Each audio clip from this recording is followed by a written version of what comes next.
আসসালামু আলাইকুম। আজকে আবার চলে এসেছি মাইক্রোবায়োলজির আরেকটা ডিসকাশন সেশন নিয়ে। আমার নেটওয়ার্কে একটু সমস্যা হচ্ছিল আসলে। যদি আমাকে শুনতে সমস্যা হয় একটু জানাবেন ভাইয়া। মূলত আলোচনা করব ভাইভা এবং অস্পি নিয়ে। এবং গত সেশনে আমরা রিটেন নিয়ে আলোচনা করেছিলাম এবং কিভাবে এই শেষ সময়টাতে আমরা সুন্দর করে পড়াকে গুছিয়ে নিয়ে শুরু করতে পারবো সেই বিষয়ে বিস্তারিত আলাপ করেছিলাম। এই কারণে আজকে আসলে ওই আলাপ করে আবার সবার সময় নিতে কেউ যদি ওই সেশনটা না দেখে থাকেন বা অ্যাটেন্ড না করে থাকেন তাহলে ওয়েবসাইটে গিয়ে সেই রেকর্ডেড সেশনটা দেখে নিতে পারেন অবশ্যই। তাহলে আমরা আজকের মূল আলোচনার মধ্যে চলে আসি, যেটা হচ্ছে আমাদের ভাইভা এবং অসপি বা প্র্যাকটিক্যাল রিলেটেড কথাবার্তা। ফার্স্টে আসলে আমি আমার প্রফের এক্সপিরিয়েন্স একটু শেয়ার করতে চাই সবার সাথে, কারণ ভাইভা এবং প্র্যাকটিক্যাল এক্সাম যেহেতু একই সাথে হয়, মানে একই দিনে হয়, তাই এটা নিয়ে সবাই সবার মধ্যে অনেক বেশি ভীতি কাজ করে, কারণ ভাইভাতে তো মনে হয় যে আসল পরীক্ষা, এবং সাথে আবার সেই অসপি প্র্যাকটিক্যাল এসবের ঝামেলা।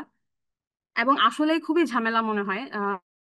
আমার যেটা ছিল মাইক্রোবায়োলজি ভাইভা ছিল, মানে কেমন লাগে আর কি, যে ভাইভা পড়বো নাকি অসপি পড়বো নাকি ট্রেডিশনাল পড়বো। তাই আমি তো শুরুই হয় অসপি দিয়ে আসলে। তাই পরীক্ষায় যাওয়ার আগের দিন, মানে পরীক্ষায় যাওয়ার দিন সকালে এবং পরীক্ষায় শুরু হওয়ার আগে আগের সময়টায় তোমরা অসপি রিভিশন করবে, বিকজ সবার আগে অসপিটা শুরু হবে। এবং অসপিস সবার শেষ হয়ে যাওয়ার পরে আসলে মেইন চিন্তাটা শুরু হয় যে এখন কে ভাইভা পড়বো, কোন বোর্ড পড়বো, কে আসলে ট্রেডিশনালের লেখা শুরু করব, কারণ অসপিস শেষ হওয়ার সাথে সাথেই ট্রেডিশনালের কোয়েশ্চেনটা দিয়ে দেয়। এই কারণে একটা সমস্যা হয়। তো এক একজনের জন্য এই এই কাজটা এক এক রকম হবে, মানে আমি বুঝিয়ে বলি। যেমন অনেকের রোল থাকে শুরুর দিকে, যাদের এমন যে কোনো একটা ভাইভা বোর্ডে আগে ডাক পড়ে যাবে। ধরো তোমরা 20 জন পরীক্ষা দিচ্ছ, 10 জন করে এ এবং বি গ্রুপে ভাগ করা হলো। তাহলে প্রথম 10 জনের যারা প্রথম দিকে আছে তারা প্রথম এ বোর্ডে যাবে, এবং শেষের 10 জনের যারা প্রথম দিকে আছে তারা প্রথমে হচ্ছে বি বোর্ডে যাবে। এর মানে তাদের ভাইভাটা আগে আগে শুরু হবে।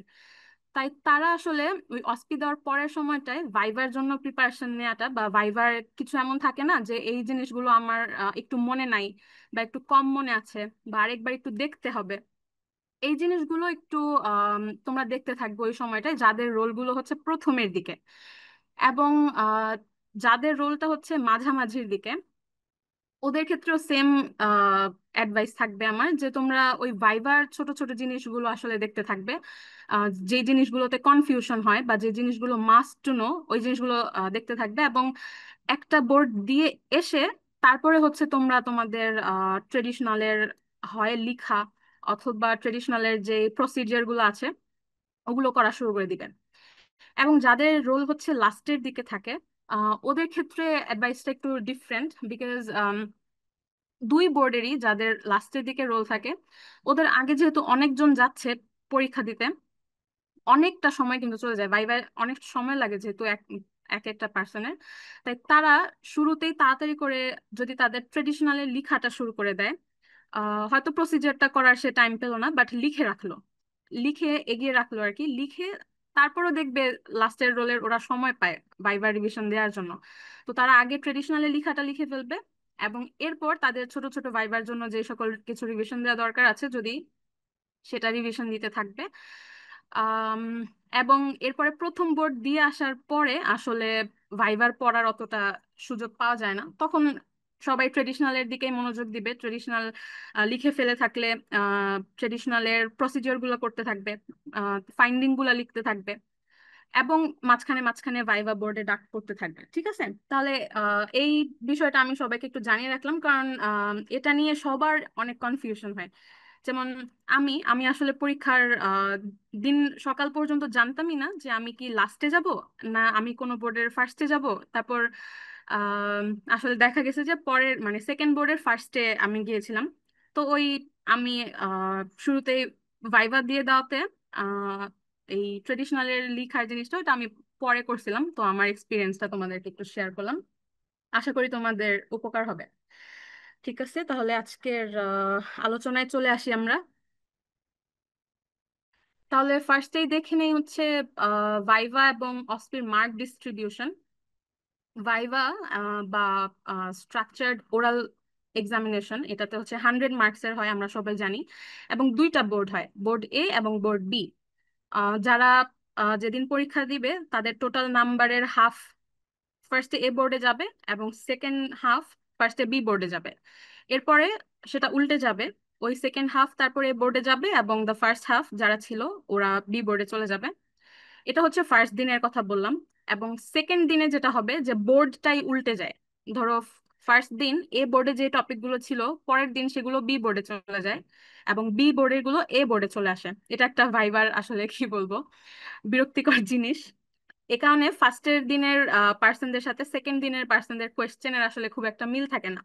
তাই সুবিধা পায় যারা সেকেন্ড থার্ড দিনে এক্সাম দেয়, সরি থার্ড ফোর্থ দিনে এক্সাম দেয়, যে ফার্স্ট দুই দিনের ফার্স্ট একদিনের সাথে তাদের কোয়েশ্চেনের একটা মিল থাকে।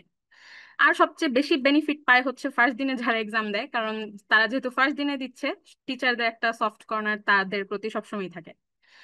এরপরে আসি প্র্যাকটিক্যাল নিয়ে। প্র্যাকটিক্যালেও 100 মার্কস, তো আমাদের টোটাল হচ্ছে 300 মার্কস, রিটেন 100, ভাইভাতে 100 এবং প্র্যাকটিক্যালে 100। প্র্যাকটিক্যালের মধ্যে তোমাদের এই সেশনে মার্ক ডিস্ট্রিবিউশনের কিছুটা চেঞ্জ আছে, সেটা হচ্ছে এই যে অসপি, অসপিতে তোমাদের 50 মার্কস, আমাদের সময় 40 ছিল আর কি। তো অসপিতে 50 মার্কস, ট্রেডিশনালে 40, এন্ড রেস্ট যে 10 মার্কস থাকে সেটা হচ্ছে এই যে তোমাদের তোমরা যে প্র্যাকটিক্যাল নোটবুক বা প্র্যাকটিক্যাল খাতা রেডি করো সেটার জন্য। আর 5 মার্কস থাকে যে এই যে তোমরা সারা বছর ধরে ইন্টিগ্রেটেড টিচিং এর সেশন গুলা করো অনেক কষ্ট করে, ওইটাতে থাকে 5 মার্কস। তো মানে এটা খুবই আনফেয়ার আসলে যে প্র্যাকটিক্যাল নোটবুকটাতে সবাই অনেক কষ্ট করে, এটাতে মাত্র 5 মার্কস। বাট যাই যাই হোক, কিছু করার নেই আমাদের। ঠিক আছে, তাহলে এবার আসি আমরা এই ভাইবার টপিক ডিস্ট্রিবিউশনে। এটা নিয়েও সবার অনেক কনফিউশন থাকে একদম পরীক্ষার আগের দিন পর্যন্ত, যে কোন টপিকটা কার কোন বোর্ডে যাচ্ছে। আচ্ছা, তাহলে প্রথম দিনের জন্য মানে যারা প্রথম দিন ভাইবা দিবে তাদের জন্য হচ্ছে যে এটা প্রযোজ্য, যে বোর্ড এ তে জেনারেল ব্যাকটেরিওলজি, সিস্টেমিক ব্যাকটেরিওলজি এবং ভাইরোলজি, এবং বোর্ড বি তে থাকবে immunology, parasitology, mycology and clinical microbiology. আর যারা সেকেন্ড দিনে পরীক্ষা দিবে তাদের জন্য এটা উল্টে যাবে, যে তাদের বোর্ড এর টপিক গুলো বোর্ড বি তে চলে আসবে এবং বোর্ড বি এর টপিক গুলো এতে চলে আসবে। বাট এটা নিয়ে চিন্তা করার কারণ নেই আসলে, কারণ টিচাররা তো একই থাকবেন। সো আর পড়াও তো তোমাদের একই, এমন তো না যে নতুন কোনো পড়া নিয়ে আসবে আর কি, তো ভয় পাওয়ার কোনো কারণ নেই। কিন্তু কোয়েশ্চেনের প্যাটার্নটা একটু চেঞ্জ হয়ে যায়, কারণ একজন টিচার আরেকজন টিচার থেকে অবশ্যই একটু ডিফারেন্ট ওয়েতে কোয়েশ্চেন করেন, ডিফারেন্ট ডেপথে যায়। সো কোয়েশ্চেন প্যাটার্ন ফার্স্ট দিনের ওদের সাথে মিলবে না, এটাই আর কি একটু ডিসঅ্যাডভান্টেজ সেকেন্ড ডে এর ক্ষেত্রে। ঠিক আছে, এবার আসি ভাইভা প্রিপারেশনে। আসলে ভাইভা প্রিপারেশনের জন্য আমি খুব বেশি লেখা এখানে রাখি নাই, কারণ ভাইবার প্রিপারেশনের জন্য আসলে একটাই মুখ্য কথা, সেটা হচ্ছে ভাইবার জন্য সবই পড়তে হবে। ভাইবার জন্য কিছু যে বাদ দিব বা কিছু সাজেশন দিব এরকম আসলে না, ভাইভাতে তো সবই লাগে তাই না? কারণ আহ, যিনি পরীক্ষা নিবেন এটা তার স্বাধীনতা, সে যেখান থেকে কোশ্চেন করবেন অবশ্যই তোমাদের সিলেবাসের ভিতরে, বাট সে তার যেখানে ইচ্ছা সে টাচ করতে পারবে তাই না? কিন্তু তারপরেও ভাইবার জন্য একটা সাজেশন লাগে। সেটা কেন? সেটা হচ্ছে যে অনেক সময় বাচ্চারা কি করে, মানে বাচ্চা বলতেছি তোমরা আমার চেয়ে একটু ছোট আর কি, মানে অনেক সময় তোমরা কি করো যে যেগুলো মাস্ট টু নো কোয়েশ্চেন আছে, মানে যেগুলো ভাইবার জন্য লাগবেই লাগবে সেইগুলোকে, আর যেগুলো ধরো nice to know or good to know question, যেগুলো পরীক্ষায় পাশের জন্য লাগে না বাট ভালো মার্কের জন্য হয়তো লাগে, সেই দুই টাইপের কোয়েশ্চেনকে একই ভাবে অর্থাৎ একই সমান এমফ্যাসিস দিয়ে পড়ে ফেলো। তখন কি হয়, মানে এত বেশি পড়া, অনেক বড় সিলেবাস তো মাইক্রোবায়োলজি, অনেক বেশি পড়া মাথায় নিতে গিয়ে দেখা যায় যে একটা তুমি ধরো মাস্ট টু নো একটা কোয়েশ্চেনের আনসার ভুলে গেলা, অথচ তোমার নাইস টু নো সবকিছু মনে আছে। সেখানে আসলে কোনো লাভ নাই, কারণ তুমি একটা একদম বেসিক কোয়েশ্চেনের আনসার পারলে না, ওইখানে ইমপ্রেশনটা খারাপ হয়ে যায়। টিচার তো আর নাইস টু নো কোয়েশ্চেনের দিকে যাবেই না তুমি যদি একটা বেসিক কোয়েশ্চেনের আনসার মিস করে ফেলো, তাই না? এই কারণে তুমি ভালো মার্কের কোয়েশ্চেন গুলো তোমার আগে প্রাইমারি করবে, এভাবে ভাইভাই পাশের জন্য। আচ্ছা, এবার আসি প্রিপারেশনের বিষয়ে, যে তোমরা কিভাবে ভাইভা প্রিপারেশন নিবে বা আমি কিভাবে নিতাম সেটা তোমাদেরকে শেয়ার করি। আমি ফার্স্টে সেটা ফেলতাম। অ্যান্ড এটা করার কারণ কি, কারণ আমি ফাইনাল রিভিশনের সময় এত কিছু পড়ার সময় থাকে না, তাই একবার যদি পুরোটা পড়ে ফেলে থাকো, তাই কিছু রেসিডিও হলেও মাথায় থেকে যায়। শুধু এই উদ্দেশ্যে আর কি প্রথম রিভিশনটার সময় আমি পুরো একদম আইটেম ধরে ধরে সব পড়তাম আর কি। এরপরে ধরো তোমার আইটেম ধরে ধরে একবার রিভিশন শেষ হয়ে গেল, এরপরে তোমার যেটা লাগবে সেটা হচ্ছে কার্ড কোয়েশ্চেন্স, অর্থাৎ কিউ কার্ড গুলো পরীক্ষার। এখন তো পরীক্ষার কিউ কার্ড গুলো সবার কাছেই থাকে। তো পরীক্ষা শুরুই হয় কিন্তু কার্ড কোয়েশ্চেন্স গুলো দিয়ে। তুমি যেই বোর্ডেই যাও না কেন, যেই সাবজেক্টেরই হোক না কেন, তোমার পরীক্ষা শুরু হবে তোমার কার্ড ওঠানোর মাধ্যমে। এবং আম, ধরো তুমি সব পারো, এক একটা কার্ড কোয়েশ্চেন এর ভিতরের ডিটেইলস, চ্যাপ্টারের সবকিছু পারো একদম, তোমার ঠুটস্থ মুখস্থ, কিন্তু যে মেইন কার্ড কোয়েশ্চেনটা সেটাই তুমি পারলে না কোনো কারণে, তাহলে ওই সময় কিন্তু টিচারের একটা ধারণা তৈরি হয়ে যায়, বিকজ এক্সটার্নাল ম্যাম তোমাকে জানেন না, চিনেন না। উনি ভাবে কি এই বাচ্চা তো কার্ড কোয়েশ্চেনই পারলো না, তাহলে ওকে আমি আর পরবর্তী কোয়েশ্চেনে কি যাবো, রাইট? এই কারণে কার্ড কোয়েশ্চেন গুলা এনশিওর করাটা খুবই জরুরি। যে তুমি ক্রস কোয়েশ্চেন না পারতে পারো, কিন্তু তুমি কার্ড কোয়েশ্চেন না পারার তোমার কাছে সুযোগ নেই, তাই না? এ কারণে কার্ড কোয়েশ্চেন্স গুলা সবার মানে সবচেয়ে ভালো করে পড়ে ফেলতে হবে, যেন কোনোটাই মিস না হয়, একটাও যেন মিস না হয়। এরপরে হচ্ছে ফাইনাল রিভিশন। ফাইনাল রিভিশনের সময় মানে যেগুলো একটা খাতার মধ্যে যে এই আমার পরীক্ষার জন্য লাগবেই লাগবে, তখন ফাইনাল রিভিশনের সময় আর যেটা ফাইনাল রিভিশনে লাগবে সেটা হচ্ছে কার্ড কোয়েশ্চেন। যেহেতু কার্ড কোয়েশ্চেন এর কোনো বিকল্প নাই তোমার, তাই না? পারতেই হবে। এ কারণে কার্ড কোয়েশ্চেন্স গুলো ফাইনাল রিভিশনে অবশ্যই অবশ্যই রাখতে হবে। ঠিক আছে। এরপরে তোমাদের জন্য ছোট্ট করে আমি একটু কিছু ভাইবার জন্য ইম্পর্টেন্ট টপিক বলে দেই। খুব বেশি খুব বেশি ইম্পর্টেন্ট। তাহলে আমরা শুরু করি জেনারেল ব্যাকটেরিওলজি দিয়ে, যেহেতু এটা ফার্স্ট আমাদের তো ব্যাকটেরিয়াল চুলেটটা হচ্ছে ইম্পর্টেন্ট ভাইভার জন্য। কচপসলেটটা ধরে রিটেনে খুব একটা আসে, কিন্তু ভাইভায় এটা খুবই লাগে। টিচার ধরে, টিচাররা এটা ধরে। এবং যেহেতু ভাইভা, এ কারণে লিমিটেশনস অফ কস্টুলেট এবং মলিকুলার কস্টুলেটটা সম্পর্কে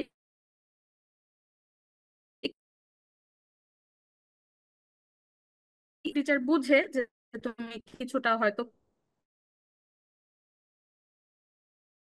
তো ব্যাকটেরিয়াল সেল সম্পর্কে আহ, বলার, আমি রিটেনের জন্য যখন বলেছিলাম খুবই আমি ছোট করে কিছু কিছু টপিক বলে দিয়েছিলাম, এগুলো রিটেনের জন্য ইম্পর্টেন্ট, তাই না?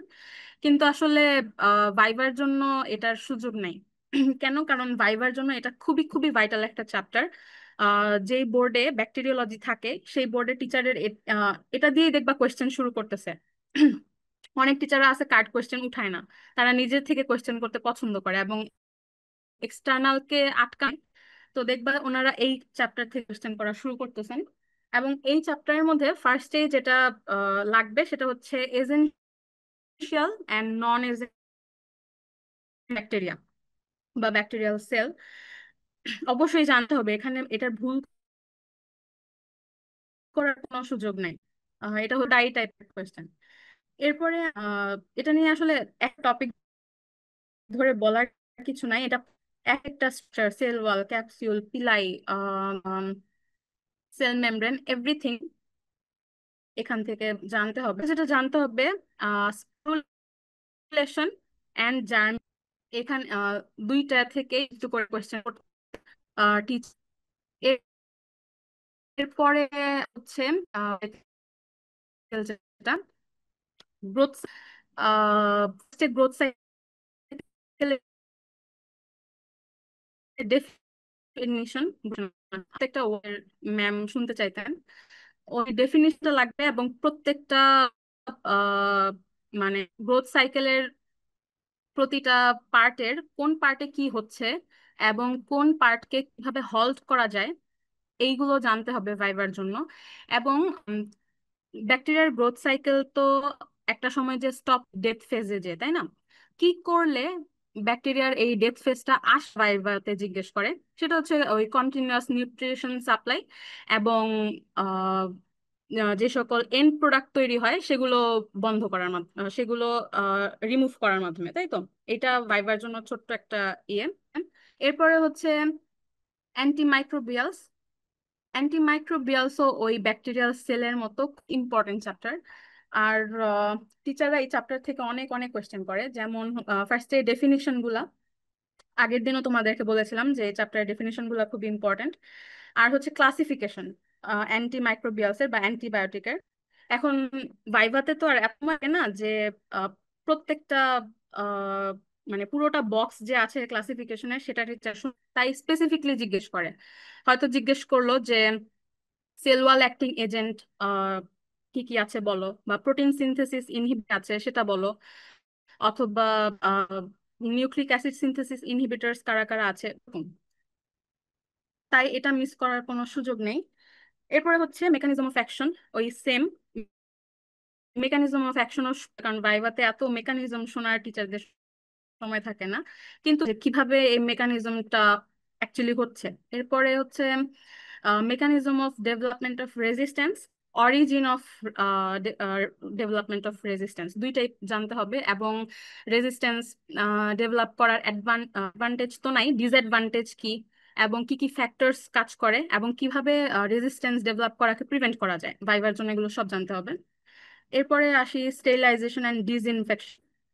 এইখান থেকে প্রতিটা ক্লাসিফিকেশন, ডেফিনিশন, এবং কোন ম্যাটেরিয়ালস গুলাকে কিভাবে ডিসইনফেক্টেন্ট অর করা যায়, সরি ডিসইনফেক্ট না, স্টেরিলাইজ করা যায় কিভাবে সেটা জানতে হবে।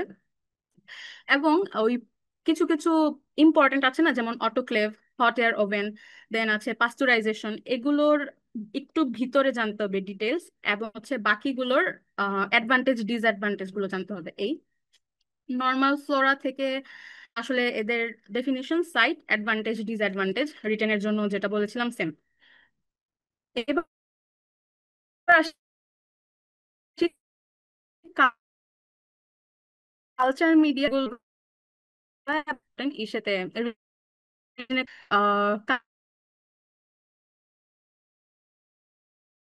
কালচার মিশনের প্রত্যেক উইথ এক্সিলেক্টিভ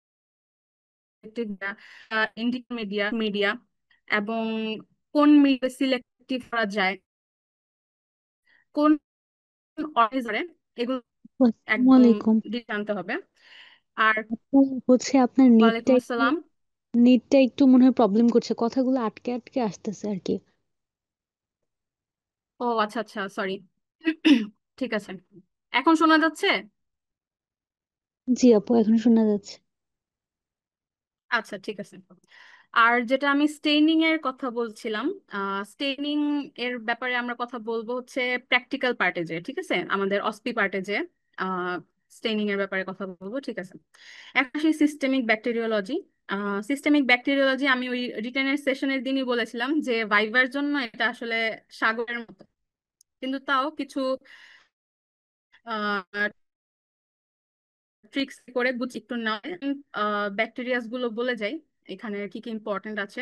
ফার্স্টেই হচ্ছে স্ট্যাফাইলোককাস। এখান থেকে কোনো কিছু করার সুযোগ নাই, কারণ সিস্টেমিক ব্যাকটেরিওলজিতে টিচাররা ঢুকেই, হ্যাঁ, এবং এখানে ওনাদের মনটাই খারাপ হয়ে যায় যে এইটা থেকে পারলো না, পরের গুলো আর কি পারবে। আর এখান থেকে স্ট্যাফাইলোককাস, স্ট্রেপ্টোকক্কাসের ক্লাসিফিকেশন, এদের ল্যাব ডায়াগনোসিস মাস্ট, কি কি ডিজিজ করে, ওদের কি কি প্রপার্টিজ আছে, এবং স্ট্রেপ্টোকক্কাসের ক্ষেত্রে ল্যান্সফিল্ড ক্লাসিফিকেশন উইথ এক্সাম্পল। এরপর হচ্ছে কিছু প্যাথোফিজিওলজি আছে, যেমন স্ট্রেপ্টোতে আছে রিউমেটিক ফিভারের। আর যেটা একদম মাস্ট লাগবে সেটা হচ্ছে এই দুইটার মধ্যে ডিফারেন্স ভাইভাতে ধরবেই এইটার। আর আহ, হচ্ছে নাইজেরিয়া গনোরিয়া ব্যাকটেরিয়াটা মাঝে মাঝে ধরে। নাইজেরিয়ার ক্ষেত্রে এই সেম জিনিসগুলোই লাগে আসলে, যে কি কি ডিজিজ করতেছে, এদের প্যাথোজেনেসিসটা ভাইভাতে একটুখানি ধরে, যে মোড অফ এন্ট্রি কি এবং প্যাথোজেনেসিসটা কি একটুখানি ছোট করে ধরতে পারে। আর হচ্ছে ওদের ল্যাব ডায়াগনোসিস এবং দুইটার নাইজেরিয়ার ডিফারেন্স। ঠিক আছে, এবার আসি হচ্ছে গ্রাম নেগেটিভ এন্টেরিক ব্যাসিলাই যেটা। এখান থেকে ফার্স্টে সালমোনেলা, ইন্টারব্যাকটেরিয়াসের মধ্যে সালমোনেলার কমপ্লিকেশনস। দেখো আমি বাকিগুলা বলার আগে কমপ্লিকেশনস বলতেছি, এর মানে কমপ্লিকেশনসটা কতটা ইম্পর্টেন্ট ভাইবার জন্য জানতেই হবে, পারতেই হবে। এরপরে হচ্ছে টাইফয়েড ফিভারের প্যাথোজেনেসিস। প্যাথোজেনেসিস একদম সুন্দর করে বলতে হয়, যে ফার্স্টে কোথায় যাবে, তারপরে ব্লাডে গেল, ব্লাড থেকে কোন অর্গানে যাবে, সেখান থেকে কোথায় যাবে, ফাইনালি কোথায় যে ওটা স্টোর থাকবে, সবকিছু জানতে হবে, ঠিক আছে।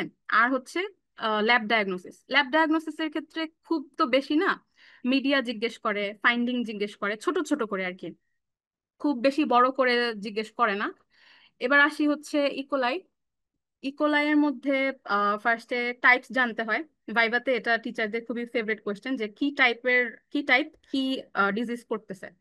আর হচ্ছে হিমোলাইটিক ইউরেমিক সিনড্রোমটা তোমাদের জন্য একটু ইম্পর্টেন্ট। আর হচ্ছে ইকোলাইয়ের প্রপার্টিজ জানতে হবে। এরপরে আসি ছোট ছোট যেগুলো আছে, যেমন শিগেলা, ভিব্রিও, ক্যাম্পাইলো, হেলিকো, এগুলো রিটেনের জন্য খুব বেশি ইম্পর্টেন্ট না, কিন্তু ভাইভাতে টিচাররা একটু যাচাই করার জন্য জিজ্ঞেস করে, যে দেখি বাচ্চাটা এটা পড়ে আসছে কিনা। এখান থেকে বেশি কিছু না, প্যাথোফিজিওলজি, ল্যাব ডায়াগনোসিস, আর কোনোটার কোনো স্পেশাল আইডেন্টিফিকেশন এর জন্য কিছু পয়েন্ট যদি থেকে থাকে, বা কোনো প্রপার্টিজ যদি স্পেশাল থেকে থাকে সেগুলো। আর হেলিকোব্যাক্টারের মধ্যে একটা আছে যেটা ধরে, সেটা হচ্ছে হেলিকোব্যাক্টারের কমপ্লিকেশনস কি কি হয়, এবং হেলিকোব্যাক্টারিয়াম প্যাথোজেনেসিসটা খুবই ইম্পর্টেন্ট, ঠিক আছে। এবার আসি অনেক বেশি ইম্পর্টেন্ট ব্যাকটেরিয়া, মাইকোব্যাকটেরিয়াম টিউবারকুলোসিস। ভাইবার ক্ষেত্রে ভালো যে ক্লাসিফিকেশনটা লাগে না, অনেক বড় যেহেতু ভাইভাতে অত একটা ধরে না। বাট প্যাথো প্যাথোজেনেসিসটা ধরতে পারে পালমোনারি টিউবারকুলোসিসের, এবং টিউবারকুলোসিসের ল্যাব ডায়াগনোসিস। টিউবারকুলোসিসের ল্যাব ডায়াগনোসিস ভাইবার ক্ষেত্রে টিচারদের, অ্যাটলিস্ট আমাদের কলেজে দেখেছি টিচারদের খুবই ফেভারিট ছিল, কারণ অনেকগুলো টেস্ট তো, মাইক্রোবায়োলজিক্যাল টেস্ট আছে, বায়োকেমিক্যাল টেস্ট আছে, তো সব ধরনের টেস্টে, তারপর আবার কিছু কিছু অ্যাডভান্স টেস্ট আছে, মানে একদম নিউয়ার টেস্ট যেগুলো, তো সবাই একটু পেঁচিয়ে ফেলতাম নামগুলো আমরা, এজন্য ধরতো আমাদের আসলে। এরপরে টিউবারকুলার মেনিনজাইটিস থেকে খুব একটা ধরে না, কিন্তু ওই যে ওই ডিফারেন্সটা, যে difference between viral, bacterial and tubercular meningitis, ঠিক আছে। আর একটুখানি হচ্ছে বিসিজি ভ্যাকসিনেশন থেকে হতে পারে। এবার আসি সিফিলিস। সিফিলিসের মধ্যে হচ্ছে প্রাইমারি, সেকেন্ডারি, টার্সিয়ারি সিফিলিসের কোনটার লিশন কি মাস্ট জানতে হবে, এবং প্রতিটা টাইপে কি কি ডিজিজ হচ্ছে সেটা জানতে হবে।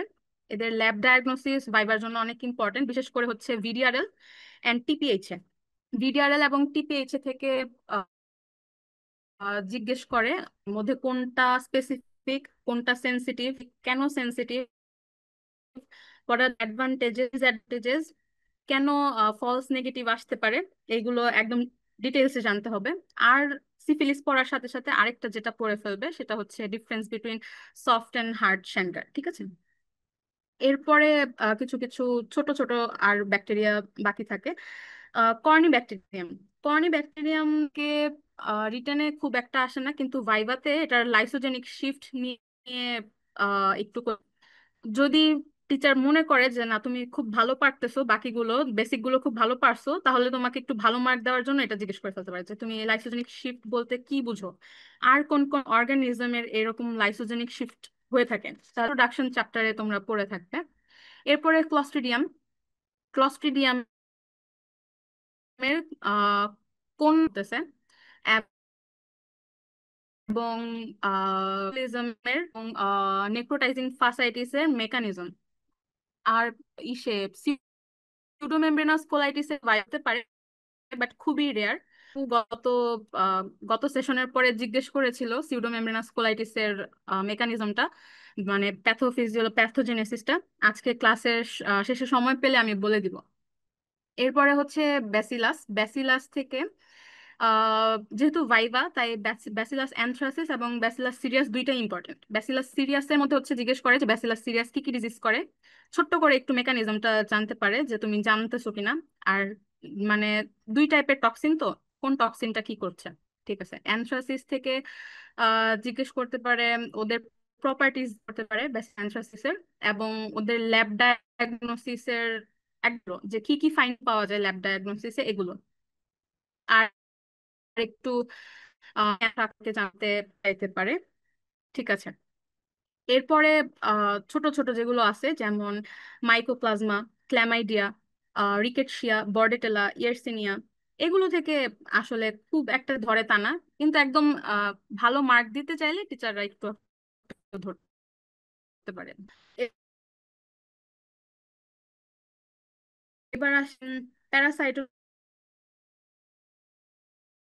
প্যারাসাইটোলজির ইম্পর্টেন্ট জিনিসপত্র, সেটা হচ্ছে ডায়াগনস্টিক ফর্ম, তাদের ল্যাব ডায়াগনোসিসের ফাইন্ডিং গুলা কি কি। পুরো ল্যাব ডায়াগনোসিস তো ভাইভাতে ধরার সময় থাকে না, ওভাবে স্পেসিফিকলি জিজ্ঞেস করে যে ওদের ফাইন্ডিং গুলা কি কি, তুমি কি কি ফাইন্ডিং পাবা কোনটা করে। আর হচ্ছে ওদের মোড অফ ট্রান্সমিশনটা খুব ইম্পর্টেন্ট ভাইবার ক্ষেত্রে। এবার আসি একটু চ্যাপ্টার ওয়াইজ বলি। ইন্ট্রোডাকশন, ইন্ট্রোডাকশন থেকে হচ্ছে হোস্ট প্যারাসাইট রিলেশনশিপ যাবে, আর ছোট ছোট জিনিসগুলো যেগুলো আছে যে ব্লাড প্যারাসাইট কি, স্টুলে কোনটা পাওয়া যায়, ইউরিনে কোনটা পাওয়া যায়, ওভা, সিস্ট, এগ কোনটা কিরকম, কোনটা দেখে তুমি কিভাবে ডায়াগনোসিস করবে, এই জিনিসগুলো। এরপরে আম ম্যালেরিয়া, ম্যালেরিয়া থেকে আসলে সব লাগবে, হ্যাঁ, ভাইবার জন্য বিশেষ করে সবকিছু ধরে, টাইপস ধরে, জেনেসিস জানতে, বিশেষ করে সেরেব্রাল। এরপরে রিল্যাপস, রিক্রুডেন্স, কোন স্পিসিসে কোনটা হচ্ছে, ওদের ল্যাব ডায়াগনোসিস তুমি কিভাবে করবে। তারপর ভাইভেক্স এবং ফ্যালসিপেরামের ডিফারেন্স, তুমি কিভাবে ডিফারেন্সিয়েট করবে ব্লাড পিকচারে, এটা খুব ইম্পর্টেন্ট। এবার আসি কালাজ্বর, কালাজ্বর থেকে কালাজ্বরের ল্যাব ডায়াগনোসিস মাস্ট। আর হচ্ছে ওদের ইনফেক্টিভ ফর্ম, ডায়াগনস্টিক ফর্ম যেটা শুরুতেই বলে দিয়েছি।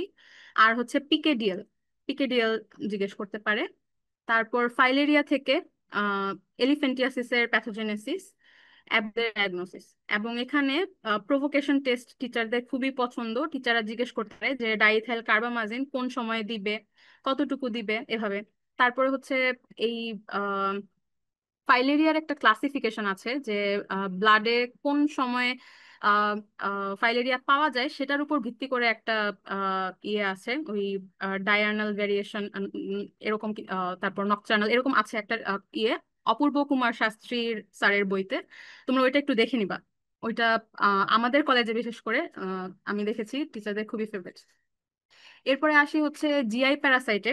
জিআই প্যারাসাইটের মধ্যে ফার্স্টে যেটা না বললেই না সেটা হচ্ছে এন্টামিবা।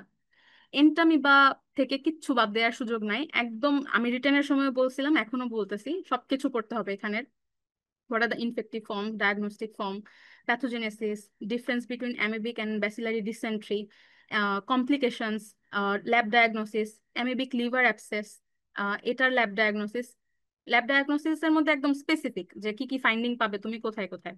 তারপর অ্যানকোভি সস পাস যেটা, আহ, এটা কেন তৈরি হচ্ছে, কিরকম, তারপর কিভাবে ড্র করবে, এগুলো ছোট ছোট জিনিস ভাইভাতে জিজ্ঞেস করে। ঠিক আছে, এরপরে জিআরডিয়া থেকে খুব বেশি আসে না, জিজ্ঞেস করে না জিআরডিয়া কি করে, কি কি করে বাচ্চাদের সেটা জানতে চায়। ট্রাইকোমোনাস থেকে আসলে খুব একটা না, ট্রাইকোমোনাসের ট্রিটমেন্ট একটু জিজ্ঞেস করতে পারে, শুধুমাত্র একটা কথা শোনার জন্য টিচাররা এটা ট্রিটমেন্ট জিজ্ঞেস করে, সেটা হচ্ছে যে বোথ পার্টনারকে মানে হাজবেন্ড অ্যান্ড ওয়াইফকে যে সিমালটেনিয়াসলি ট্রিটমেন্ট দিতে হবে, শুধুমাত্র এইটুকু কথা শোনার জন্য টিচাররা কোয়েশ্চেনটা জিজ্ঞেস করে। তো তুমি শুরুতেই এই কথাটা বলে ফেলবা, দেখবা তোমার পুরো আনসারটা শুনছেও না। ঠিক আছে, টিচার এমনি খুশি হয়ে যায় যে এটা বলছে মানে বাচ্চাটা পারে। এবার আসি হুকওয়ার্ম। হুকওয়ার্ম থেকে ভাইভাতে স্পেসিফিক টপিক ধরে, একটু আনইউজুয়াল যেগুলো, যেমন লার্ভা মাইগ্রেন্স, লার্ভা কারেন্স, তারপর হচ্ছে অটো ইনফেকশন, রেট্রোগ্রেড ইনফেকশন, এগুলো বলতে কি বুঝো। আর হচ্ছে মেকানিজম অফ অ্যানিমিয়া, কিভাবে অ্যানিমিয়া ডেভেলপ করে হুকওয়ার্ম ইনফেস্টেশনে। ঠিক আছে, আর তারপর হচ্ছে হাইড্রাটিড সিস্ট, হাইড্রাটিড সিস্ট কিভাবে ফর্ম হয়, এটার কমপ্লিকেশনস কি আছে, কোন কোন সাইটে হতে পারে, হাইড্রাটিড ফ্লুইডের কম্পোজিশনস কি কি, এগুলো। ঠিক আছে, এবার আসি ভাইরোলজি। ভাইরোলজি থেকে ফার্স্টে ইন্ট্রোডাকশন চ্যাপ্টার থেকে ভাইরোলজির ভাইরাসের ক্লাসিফিকেশনটা পড়ে ফেলতে হবে। কারণ এগুলো যে টিচাররা ছোট ছোট করে হঠাৎ করে জিজ্ঞেস করে, বলো কয়েকটা ডিএনএ ভাইরাসের নাম বলো, কয়েকটা আরএনএ ভাইরাসের নাম বলো, তখন হুট করে মাথায় আসে না, তাই ক্লাসিফিকেশনটা ভালো করে জেনে রাখলে ওইটা আনসার করতে সুবিধা হয়। এরপরে হচ্ছে ভাইরাসের রেপ্লিকেশনের যে সাইকেল সেটা। ঠিক আছে, তারপরে আসি hepatitis B, C. Hepatitis B থেকে তো আর বলার কিছু নাই, এখানে সবই ইম্পর্টেন্ট। ভাইবার জন্য একটা স্পেশাল কোয়েশ্চেন আমি বলি, সেটা হচ্ছে difference between window period of hepatitis B and HIV. দেখবে এটা বইতে ডিরেক্ট কোথাও দেওয়া নেই, বাট ওই একটু মিলিয়ে পড়লে আসলে পাওয়া যায়। ঠিক আছে, তারপর হচ্ছে এইচআইভি। এইচআইভি এইচআইভি থেকে এইচআইভির প্যাথোজেনেসিস জানতে হবে, স্ক্রিনিং অ্যান্ড কনফার্মেটরি টেস্ট জানতে হবে, একটুখানি ট্রিটমেন্টটাও জিজ্ঞেস করে আজকাল, কারণ যেহেতু এখন এইচআইভি ট্রিটমেন্ট নিয়ে মানুষজন ভালোই বেঁচে আছে। ঠিক আছে, তারপর হচ্ছে অর্থোমিক্সো প্যারামিক্সো, এই দুইটার ডিফারেন্স। অ্যান্ড হারপিস, হারপিস থেকে হারপিসের কিছু স্পেশাল ক্যারেক্টারিস্টিক্স আছে, এগুলো টিচারদের খুবই ফেভারিট, জানতে চায়। আর হচ্ছে টাইপস, অ্যান্ড কোন টাইপটা কি কি ডিজিজ করে, টাইপ 1 কি করতেছে, 2 কি করতেছে, জোস্টার কি করে, ইপস্টেইন বার কি করে, সাইটোমেগালো ভাইরাস কি করে, 6, 7, 8 কোনটা কি করে সেটা আর কি। আর ইপস্টেইন বার ভাইরাসের ক্ষেত্রে বিশেষ করে একটু ওর ল্যাব ডায়াগনোসিসটা সম্পর্কে জানতে হয়। ঠিক আছে, তারপর ডেঙ্গু। ডেঙ্গু বা ডেঙ্গি এটাও এমন একটা টপিক যেটা থেকে আলাদা করে আসলে বলার কিছু নাই, সব ইম্পর্টেন্ট ডেঙ্গু থেকে। ঠিক আছে, একদম ডেঙ্গুটা থারাওলি পড়ে ফেলবা। এটার প্রপার্টিজ থেকে শুরু করে একদম ল্যাব ডায়াগনোসিস পর্যন্ত, এবং ল্যাব ডায়াগনোসিসের ক্ষেত্রে যেটাতে বেশি এমফাসিস দিবা যে কোন টেস্টটা কত দিনে যে পজিটিভ হয়। যেহেতু ভাইভাতে এত পুরো রিটেনের মতো তো বিস্তারিত শুনতে যাবে না তোমার কাছ থেকে, টিচার স্পেসিফিকলি জিজ্ঞেস করবে, বলো এত থেকে এত দিনে কোনটা পজিটিভ পাবে, এত থেকে এত দিনে তুমি কোনটা পজিটিভ পাবে। তাই অ্যান্টিজেন টেস্ট, অ্যান্টিবডি টেস্ট বা সেরাম টেস্ট কোনটা কত দিনে পজিটিভ পাবে, আইজিএম কত দিনে পাবে, আইজিজি কত দিনে পাবে, এই জিনিসগুলো জানতে হবে। আচ্ছা, এরপরে হচ্ছে মামস ভাইরাসের কমপ্লিকেশনস জানতে হবে, পোলিওর প্যাথোজেনেসিস, পোলিওর টাইপস, কমপ্লিকেশনস এবং মোড অফ ট্রান্সমিশন। তারপর হচ্ছে পোলিও থেকে আরো কিছু কোয়েশ্চেন আসলে জিজ্ঞেস করে, আহ, যে মানে পোলিও কিভাবে ইরাডিকেট হলো, এবং পোলিও ভ্যাকসিন এর ওপিভি, আইপিভি, এগুলোর কোনটার অ্যাডভান্টেজ কি, ডিসঅ্যাডভান্টেজ কি, এই জিনিসগুলা ভাইবার টিচারদের অনেক পছন্দের কোয়েশ্চেন। এরপরে ইনফ্লুয়েঞ্জা থেকে অ্যান্টিজেনিক শিফট ড্রিফট, এটা জানতে হবে। আচ্ছা, আর রেবিস, রেবিস থেকে, রেবিসটাও ভাইবার জন্য অনেক ইম্পর্টেন্ট। রেবিসের শেপ জানতে চাই, হ্যাঁ, এটা যে বুলেট শেপ ভাইরাস, এটা ভাইবা জিজ্ঞেস করতে পারে। এবং হচ্ছে রেবিসের ম্যানেজমেন্ট, একদম রানিং ট্যাপ ওয়াটার থেকে শুরু করে শেষ পর্যন্ত, রানিং ট্যাপ ওয়াটার যে কতক্ষণ দিবা সেটাও জিজ্ঞেস করে, যে 15 মিনিটস অ্যাটলিস্ট।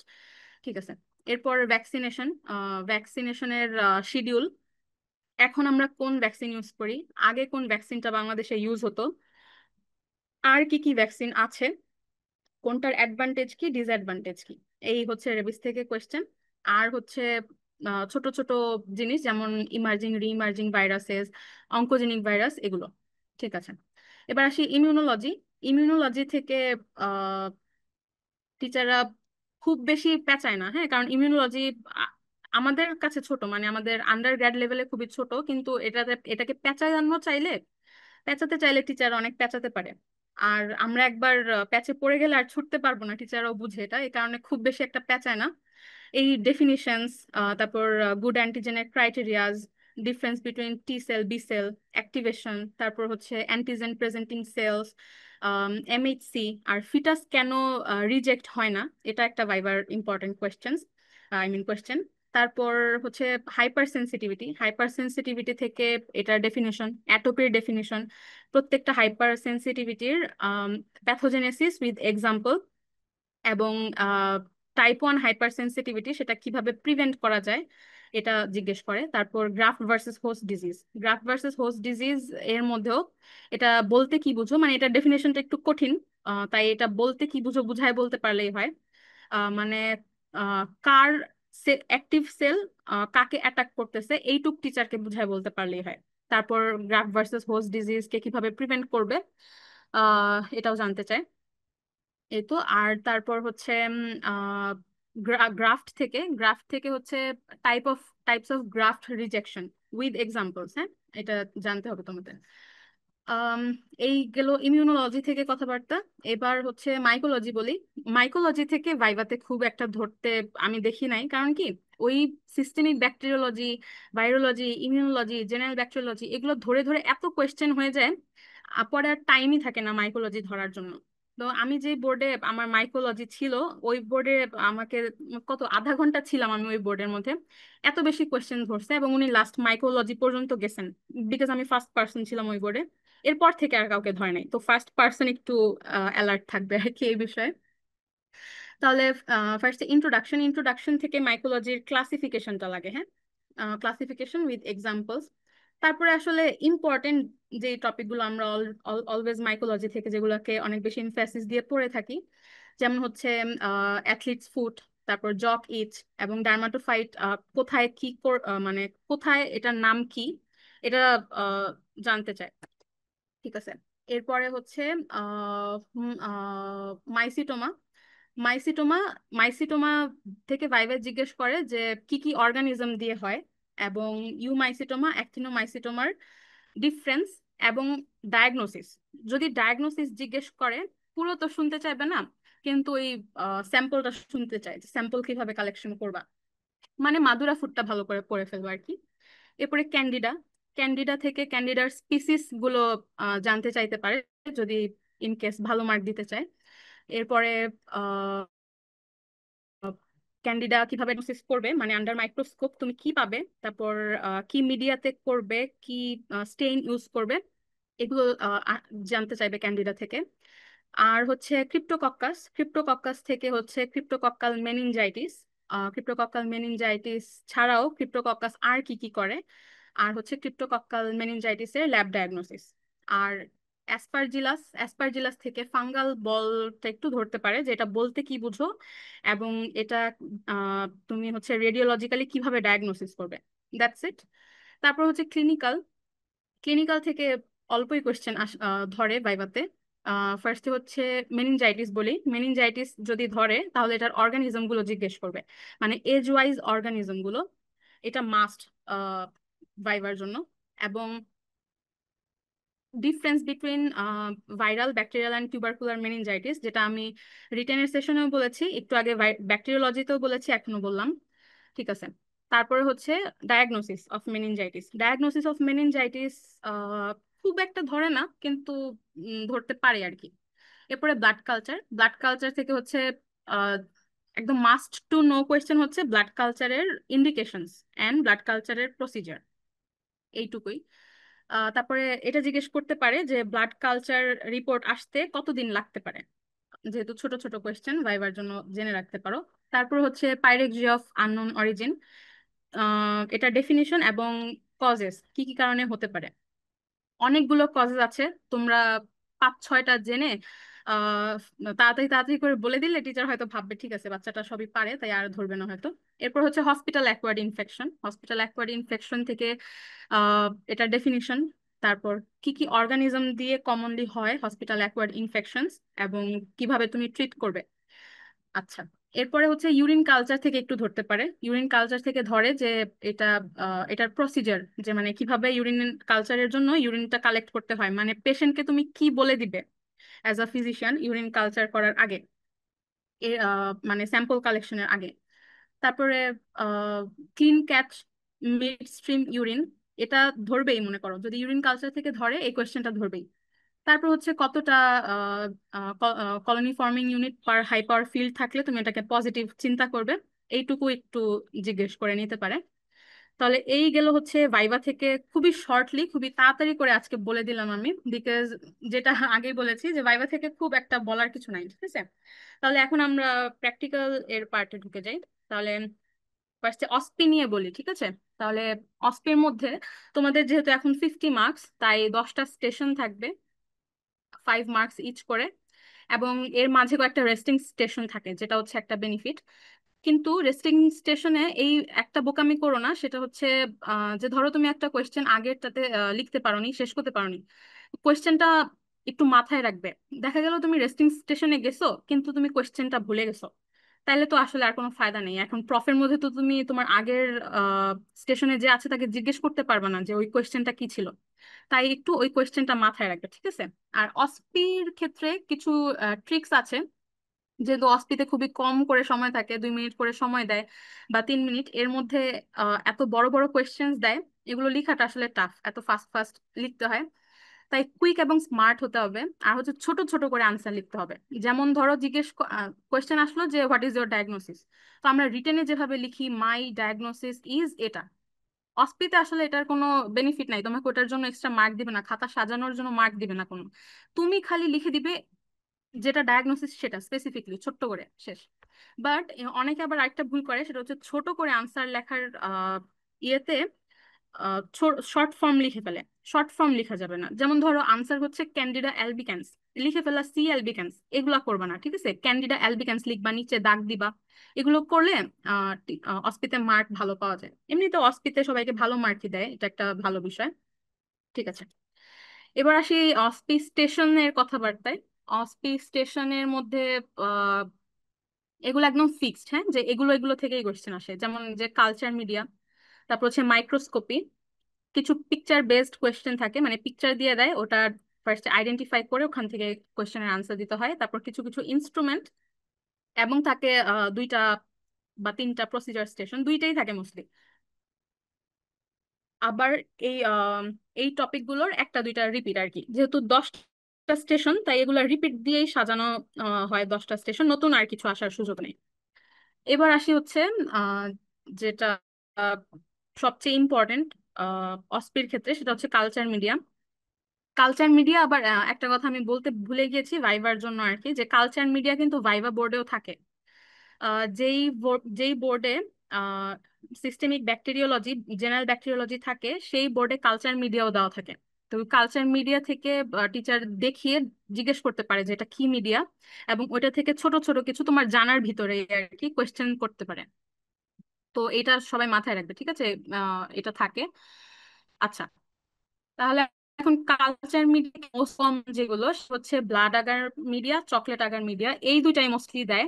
এখানে আমি এসডি আগার মিডিয়া বা সেভরাজ ডেক্স মিডিয়া রাখার কারণ হচ্ছে আমাদের বাদ দেয় না, কারণ এটা আমাদের কলেজে পিকচার বেসড কোয়েশ্চেনে দেয়, যে একটা স্লোপিং মিডিয়ার পিকচার দেওয়া থাকে এবং সেখান থেকে কোয়েশ্চেন করে। কিন্তু এই ক্লাসটা যেহেতু কালচার মিডিয়া থেকে, তাহলে কালচার মিডিয়া ফার্স্টে হচ্ছে আইডেন্টিফিকেশন, যে কিভাবে আইডেন্টিফাই করবে। তাহলে ব্লাড আগার মিডিয়া, পেট্রি ডিশের মধ্যে রেড কালার একটা মিডিয়া দেখা যায়, তাহলে এটা আইডেন্টিফাই করা তো খুবই সহজ, ব্লাড আগার, ব্লাডের colour. Then chocolate agar media, chocolate agar media এটাও চকলেট কালার, মানে ব্রাউন কালার আর কি।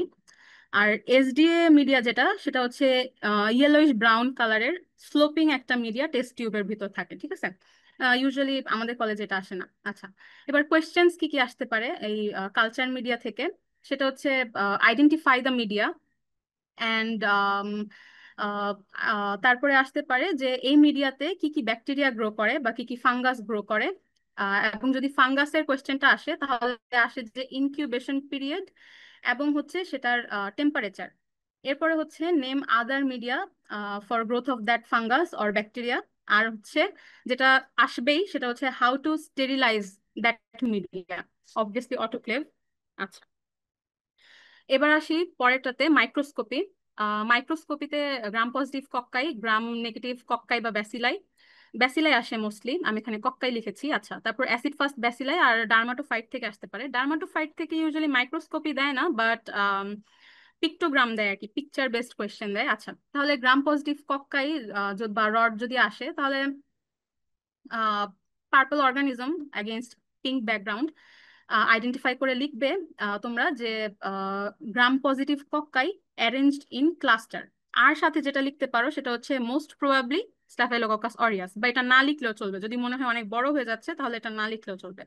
অতটুকু লিখবে যে gram positive cocci arranged in culture, এইটুকুই। তারপর গ্রাম নেগেটিভ রড, সেখান থেকে আসলে এই আসবে যে পিঙ্ক অর্গানিজম, তোমরা পার্পল ব্যাকগ্রাউন্ড বা পেল ব্যাকগ্রাউন্ডে পাবে আর কি এটা। তারপর ওখান থেকে কিছু বেসিক কোয়েশ্চেন্স। তারপরে acid fast bacilli, acid fast bacilli মাইক্রোস্কোপিতে কমই দেয় কারণ বোঝা যায় না তো, বাট আসতে পারে, আসলে হচ্ছে red organism against blue background তোমরা পাবে, দেখলেই বুঝে যাবে। আর আর তেমন কিছু আসলে আসে না। এই ডার্মাটোফাইট যেটা রেখেছি, কিছু কিছু কলেজে আমি শুনছি যে এখান থেকে নাকি আসে, এখান থেকে বেসিকলি পিক্টোগ্রাম আসে। তো আসলে আইডেন্টিফাই করতে বলে যে ব্রাঞ্চিং সেপ্টেড হাইফি উইথ আর্থ্রোস্পোর, তারপর কোন কালচার মিডিয়ায় করা হয়, ইনকিউবেশন পিরিয়ড কত, সেটা টেম্পারেচার কত, ওয়াই পটাশিয়াম হাইড্রোক্সাইড ইউজ করা হয়। তো আমরা জানি যে কেরাটিনোলাইসিসের জন্য ইউজ করা হয়। আর কালচার করা হয় এসডিএ আগার মিডিয়াতে 22 to 24 ডিগ্রি সেলসিয়াসের জন্য 2 to 3 উইকস। এই হচ্ছে ছোট করে আনসার। এবার আসি হচ্ছে পিকচার বেসড কোয়েশ্চেনে। পিকচার বেসড কোয়েশ্চেনে যেগুলো মাস্ট আসে আর কি, সেগুলো আমি রেখেছি যে মাইকোলজি, মাইকোলজি থেকে ডার্মাটোফাইট এবং ক্রিপ্টোকক্কাস নিওফরমেন্স থেকে আসে, ক্রিপ্টোকক্কাসটা বিশেষ করে আসে।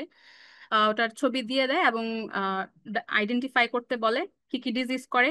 আর মিডিয়া নিয়ে একটা দুইটা কোয়েশ্চেন আসতে পারে। এরপরে ভাইরোলজি, ভাইরোলজি থেকে এইচআইভি, এইচআইভির আসলে একটা স্ট্রাকচার দিয়ে দেয়, সেটাকে আইডেন্টিফাই করতে বলে। এবং রিলেটেড কিছু কোয়েশ্চেন যেগুলো তোমাদের পড়ার ভিতর থেকে আসে, এজন্য আর কি সমস্যা হয় না। তারপর হচ্ছে হেপাটাইটিস বি, হেপাটাইটিস বি থেকে এক তো স্ট্রাকচার দিয়ে দেয়, সেটার কোয়েশ্চেনও আসে, আইডেন্টিফাই করতে বলে, অথবা উইন্ডো পিরিয়ডের কোয়েশ্চেন আসে। উইন্ডো পিরিয়ডেরটাই বেশি দেয়। আর হচ্ছে উইন্ডো পিরিয়ডে কিভাবে আইডেন্টিফাই করবে এটা জানতে হবে। তারপর হচ্ছে রেবিস, রেবিসের স্ট্রাকচারটা দিয়ে দেয়, মানে একটা বুলেট শেপ এর অর্গানিজম বা ভাইরাস দিয়ে দেয় এবং সেটার ডায়াগনোসিস কিভাবে করবে সেটা জানতে চায়। এরপরে উইন্ডো পিরিয়ড আমি আলাদা করেও রেখেছি এখানে স্লাইডে, কারণ উইন্ডো পিরিয়ড খুবই ইম্পর্টেন্ট, আসে এখান থেকে। এরপরে হচ্ছে প্যারাসাইটোলজি, প্যারাসাইটোলজি থেকে প্লাজমোডিয়াম নিয়ে কোয়েশ্চেন হয়।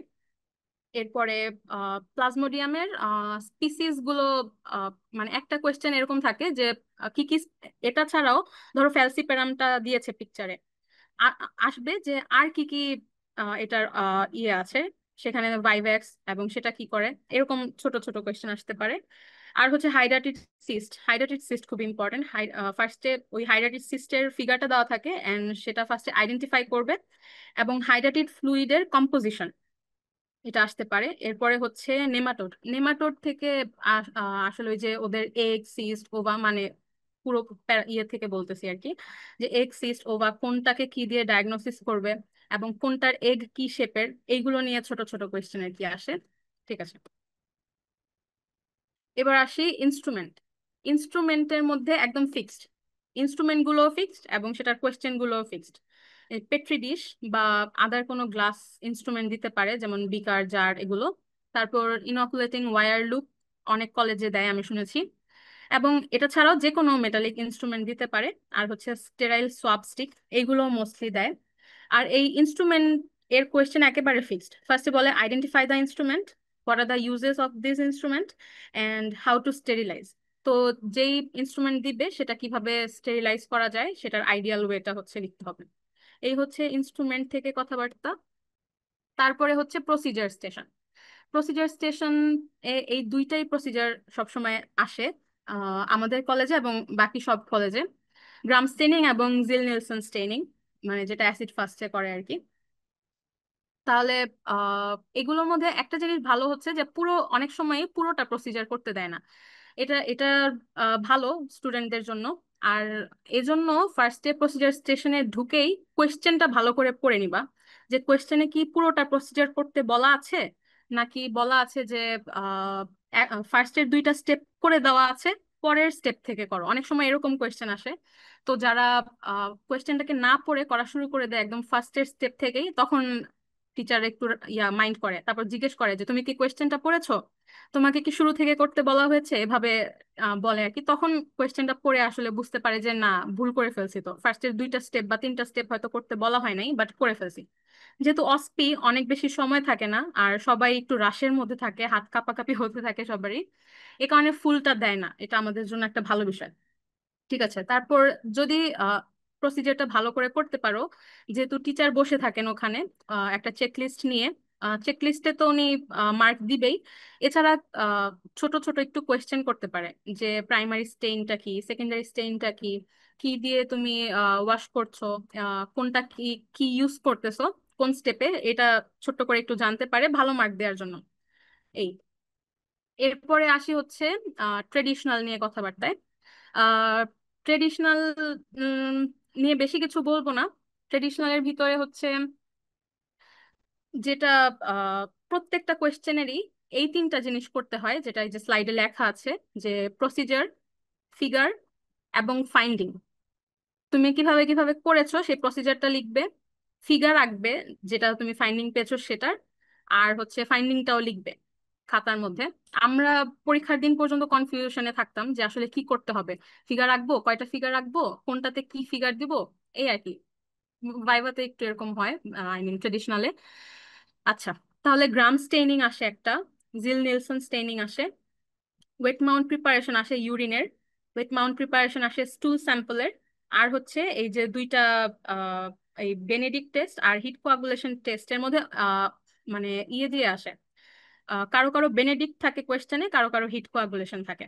এখন ফার্স্টেই ট্রেডিশনালি কি করতে হয়, অনেকে আছে লিখা শেষ করে তারপর প্রসিজারটা করে, অনেকে আছে প্রসিজার শেষ করে তারপর লিখে। এটা তোমাদের স্বাধীনতা, তোমাদের ইচ্ছা, যেভাবে মনে হচ্ছে যেভাবে হয়তো সুবিধা হবে সেভাবেই করবে, কিন্তু প্রসিজারটা অবশ্যই করবে, মানে নিজ হাতে আর কি। টিচার জিজ্ঞেস করতে পারে, তখন বলতে সুবিধা হয়।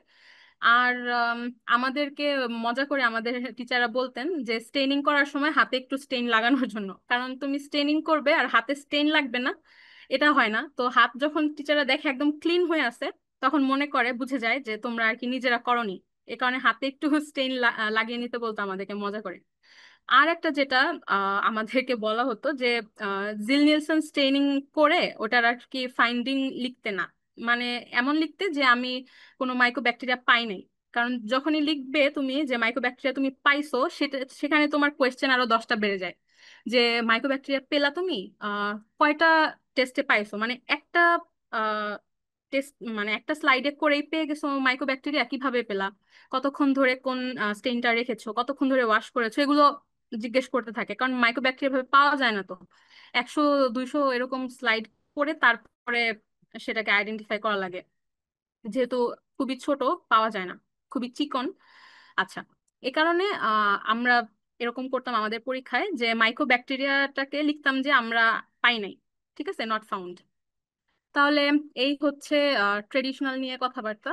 তারপর আমি আজকের ক্লাসের শুরুতে বলেছিলাম যে আমাকে গত ক্লাসে একটা ছোট আপু কোয়েশ্চেন করেছিল যে আপু ক্লস্ট্রিডিয়াম ডিফিসিলের প্যাথোজেনেসিসটা একটু বুঝাই দেন, বাট ওটা সামহাও মিস হয়ে গিয়েছিল, তাই আমি আজকে ছোট্ট করে একটু বলে দিই, ঠিক আছে? তাহলে ক্লস্ট্রিডিয়াম ডিফিসিলি হচ্ছে সিউডোমেমব্রেনাস কোলাইটিস করে বা অ্যান্টিবায়োটিক অ্যাসোসিয়েটেড ডায়রিয়া। তাহলে এটা কিভাবে হয় এবং কেন হচ্ছে? আমরা জানি যে আমাদের গাটের মধ্যে কতগুলো কমেন্সাল থাকে, বা নর্মাল মাইক্রোবায়োটা যারা আর কি, ওরা কি করে, ওরা আমাদেরকে প্রোটেকশন দেয়। ওরা আহ, মানে প্যাথোজেনিক অর্গানিজম এসে যে জায়গাটায় অ্যাটাক করবে সেই জায়গাটাতে ওরা বসে থাকে, তাহলে ও আর এসে জায়গা পায় না। এর মানে কম্পিটিটিভলি ওরা প্রিভেন্ট করে ওই প্যাথোজেনিক অর্গানিজমের অ্যাটাকটাকে। তো আমরা যদি ইররেশনালি অ্যান্টিমাইক্রোবিয়ালস নেই বা অ্যান্টিবায়োটিক নেই, সেক্ষেত্রে আমাদের এই কমেন্সাল গুলো ডেড হয়ে যায়, ওরা মারা যায়। ওরা মারা গেলে কি হয়, ওই জায়গাগুলো ফাঁকা হয়ে যায় এবং ওই জায়গাগুলোতে ওই প্যাথোজেনিক অর্গানিজম গুলো এসে সুপার ইনফেকশন করে। তোমরা অলরেডি হয়তো ফার্মাকোলজিতে আগে পড়ে আসছো হোয়াট ইজ সুপার ইনফেকশন, এবং মাইক্রোবায়োলজিতেও হয়তো পড়েছো, ঠিক আছে? তো ওই সময় এই ক্লস্ট্রিডিয়াম ডিফিসিলিটা অ্যাটাক করতে পারে। অ্যাটাক করে ওরা মিউকোজার সাথে বাইন্ড করে। আর এদের হচ্ছে দুই টাইপের টক্সিন আছে, টক্সিন এ এবং এক্সোটক্সিন বি। টক্সিন এ যেটা, সেটা হচ্ছে এন্টেরোটক্সিন হিসেবে কাজ করে, এবং টক্সিন বি যেটা, সেটা হচ্ছে সাইটোটক্সিন মোস্টলি, মানে ওটা সেলের জন্য বেশি নটোরিয়াস। আচ্ছা, তাহলে টক্সিন এ বা এন্টেরোটক্সিন যেটা, যেহেতু এন্টেরোটক্সিন বুঝতেই পারতেছো যে গাটের মধ্যে সমস্যা করবে, ও ইন্টেস্টিনাল মিউকোজাল সেলের উপর কাজ করে। এন্ড ওরা গ্লুকোজাইল ট্রান্সফারেজের মতো কাজ করে, মানে একটা গ্লুকোজ কে সরিয়ে দেয় ওই বাইন্ড থেকে, মানে গ্লাইকোসাইলেশন করে, এবং যার মাধ্যমে ওই যে জিটিপি বাইন্ডিং প্রোটিন গুলো সেগুলো ইনঅ্যাক্টিভ হয়ে যায় ওদের এই অ্যাক্টিভিটিটার কারণে। তো এখন প্রোটিন তৈরি হওয়া যদি বন্ধ হয়ে যায়, তাহলে কি হবে, ওই যে গাটের যে লাইনিংটা আছে সেই লাইনিংটাতে ব্রেকেজ হতে থাকবে। তাহলে লাইনিংটা ব্রেকেজ হওয়ার কারণে ওখানে ইনফ্লেমেশন হয়। আর যেহেতু লাইনিং মিউকোজাটা নষ্ট হয়ে গেছে, সেখান থেকে হিমোরেজ হয় এবং সেলুলার নেক্রোসিস হয়। আর এর কারণে তারপর, যেহেতু ওরা এন্টেরোটক্সিন, এই কারণে ওরা পেরিস্টালসিসকে বাড়িয়ে দেয়, এপিথেলিয়ামকে ড্যামেজ করে দেয়, এর কারণে আর কি এই পুরোটা প্যাথোজেনেসিস হয়। এছাড়া আরেকটা যে টক্সিন আছে এক্সোটক্সিন বি, যেটা সাইটোটক্সিন হিসেবে কাজ করে, মানে ও গাটের উপর কাজ করে বাট সেলকে বেশি ড্যামেজ করে আর কি। এটাও কাইন্ড অফ এভাবেই কাজ করে এক্সোটক্সিন এর মতো। তো ফাইনালি ওরা কি করে, disruption of actin cytoskeleton and যে আমাদের টাইট জাংশন গুলো আছে সেগুলোকে ব্রেকডাউন করে দেয়, এবং ইন্টেস্টিনাল পারমিয়াবিলিটি বাড়ায় দেয়, যার কারণে ফ্লুইড সিক্রেশন হতে থাকে। আর যেহেতু ইনফ্লামেশন হচ্ছে, নিউট্রোফিল ওখানে এসে ইনফিলট্রেট হয়, ইনফ্লামেশন হচ্ছে, এবং এপিথেলিয়াম ড্যামেজ হয়ে যায়, যার কারণে এই সবগুলো অ্যাজ আ হোল কি করে, ওই ফাইব্রোনেক্রোটিক গ্রে ইয়েলো প্লাক তৈরি করে, এবং যার কারণে ডায়রিয়া হয়, এবং সাথে অনেকের ব্লাডও যেতে পারে, যেহেতু নেক্রোসিস হচ্ছে আমাদের এপিথেলিয়াম। তো এই হচ্ছে ছোট করে ক্লস্ট্রিডিয়াম ডিফিসিলির প্যাথোজেনেসিস। আশা করি যে জিজ্ঞেস করেছিলে সারিয়া, ওর জন্য হেল্প হয়েছে। আর এবার হচ্ছে এই তো আমাদের কথাবার্তা, এবার চলে আসছে সবার ফেভারিট স্লাইড, থ্যাংক ইউ। আসলে আজকে একটু মাঝখান দিয়ে টেকনিক্যাল প্রবলেমের জন্য আমি অনেক সরি, একটু নেট ইস্যু হয়ে গেছিল, কথা শোনা যাচ্ছিল না, আবার আমি একবার বেরো হয়ে গেলাম। তাও যারা ধৈর্য ধরে শেষ পর্যন্ত ছিলে তাদের অনেক অনেক থ্যাংক ইউ, এবং তাদের জন্য এবং সবার জন্য অনেক অনেক দোয়া, সবাইকে বেস্ট অফ লাক। আশা করি সবাই অনেক ভালো করে পরীক্ষা দিবে, এবং আমার ডিসকাশনে আশা করি যে সবার কিছুটা হলেও হেল্প হবে। তো ধন্যবাদ সবাইকে। আসসালামু আলাইকুম।